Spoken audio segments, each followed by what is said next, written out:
Hi, my name is Risa Graff, and I'm an educational therapist. My name is David Gottlieb, and I'm a clinical psychologist. David and I, together with Dr. Thomas Schoaf, who's a psychiatrist, have written a book called Why is My Child's ADHD Not Better Yet? For over 25 years, David and I have been working with children and adults who have ADHD. But we've been noticing in the last few years that some of the children that we're seeing were not getting better with the typical medications and treatments that had seemed to work earlier.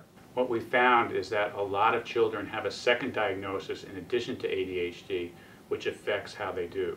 In fact, studies have shown that 70% of children with ADHD have an additional problem. The problems can range from depression, bipolar disorder, anxiety disorder, autism, tic disorders, conduct disorders, oppositional defiant disorder. In our book, Why is My Child's ADHD Not Better Yet?, we cover each of these diagnoses in turn and how it interacts with ADHD, what some of the treatment options are, both medications and psychotherapy, and best of all, and most important of all, we give a lot of strategies for parents and teachers to use with these children. And today, we want to focus on strategies for bipolar disorder and ADHD children, strategies that you parents can use with your children at home and at school. Before we do that, we want to define what we mean by bipolar disorder in children, because it looks different than with adults. And there's still some controversy about the characteristics, but let me explain what we see as the most important characteristics of this problem. First, the child acts impulsively for the child's own pleasure. And an example would be in a classroom. You would see a child start moving about, touching other children, or getting up out of their seat and talking to someone else, regardless of what the teacher is doing. The teacher might try to stop the child and say, please return to your seat, and the child might do this or might not, but very soon, even if they sat back down, they're going to be getting up and doing it again, because they want emotional stimulation. They want interaction with other people. It's very hard for them to just sit and listen in a class that's kind of boring for them. Now, if the teacher tried to intervene and stood in front of the child and said, please sit down and stop, the child is liable to get up and run around the classroom and try to poke other people, or if the teacher tried to restrain the child or make the child stop, the child might push the teacher away and get very angry. One of the things you see with bipolar disorder children is you see this range of emotion from high energy, and if they're blocked from doing what they want to do, you see this extreme anger.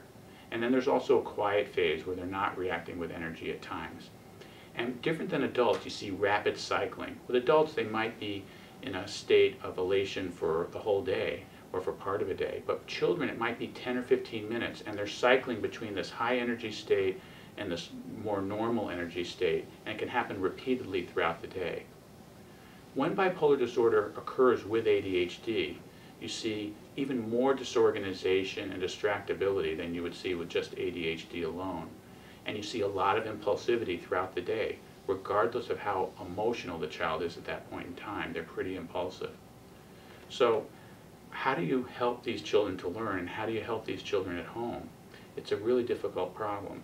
What we found is that there are several strategies that you can use as parents to help your children. The essence of all these strategies is self-regulation. What this means is we're trying to help the children learn to settle themselves, how to settle back down. And it's so critical because whether it's school or in a job someday, children need to be able to self-regulate, need to be able to calm themselves down. One kind of activity we call a calming down activity. And you might use this, for example, if your child is playing outside before bedtime or is playing a video game and you want the child to get ready for bed. If you just told the child to get ready for bed, they're liable to not listen to you and go racing around. So what you do is you introduce another activity that helps them begin to slow down. And we call this a calming down activity. And for example, it might be having a catch with your child. So you pick up a little ball, say, if your child likes to have a catch, you throw it to them, and then they throw it back to you. And while you're holding the ball after they throw it back to you, you comment on the way they threw it to you. You say, good throw. Or, that was really liked how you caught that ball and you tossed it back to me. And while you're talking, the child is listening and they're slowing down. They're not racing around. And you might have this catch with them for 5 or 10 minutes. And then after you think the child is a little bit calmer, Then you move into the bedroom or the bathroom and help them get ready for bed. Another strategy that we use is for homework or schoolwork. And Risa has devised a strategy, what she calls the pause, to try to help kids focus better and calm down when they're doing schoolwork. Risa, would you explain that now? As a parent, there have been many times when I've said to my children, if only you would stop and think first. I know we all wish that our children would stop and think first. This means being self-aware and taking the time to be self-reflective. I find that using simple games is a great way to teach children to pause and be self-reflective. I choose games that look nothing like schoolwork. Things like checkers, chess, Chinese checkers, any game you can find where there's a natural consequence from moving your piece or moving your card too quickly. What I'll do first is I will demonstrate what happens when I make an impulsive move. Maybe I'll be playing checkers and I'll move too quickly and then exclaim over what a silly move that was. A few minutes later, I'll actually tell the child and show them with my hands that I'm going to pause. I lift my hands above the board to show that I'm not going to do a physical activity, but I'm going to stop and think before I do it. And I usually then announce how successful my move was. Children want to imitate this because they want to win. The natural consequence of pausing in these games is winning. As soon as I see someone even approximate pausing and thinking, I will label it and compliment them. Believe it or not, this ability to pause and self-reflect really can generalize very quickly to homework. There's another thing you do where you label a child's energy state, and I think this is very helpful for parents to learn about as well. Yeah, I'd like to read a small sample out of our book, and also to let parents know that the book is really written for parents, not for you to make a diagnosis, but for you to recognize when you might need more help by going back to your original professional, and also what you can do at home.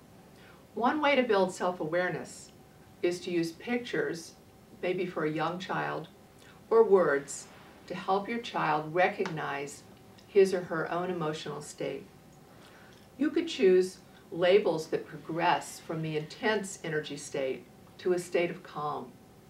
For intense energy, I choose things like, wow, you're really revved up, or you're red hot now. As the child slows down, I might say something like, this is great, I see you're slowing down. I see you're becoming only warm right now.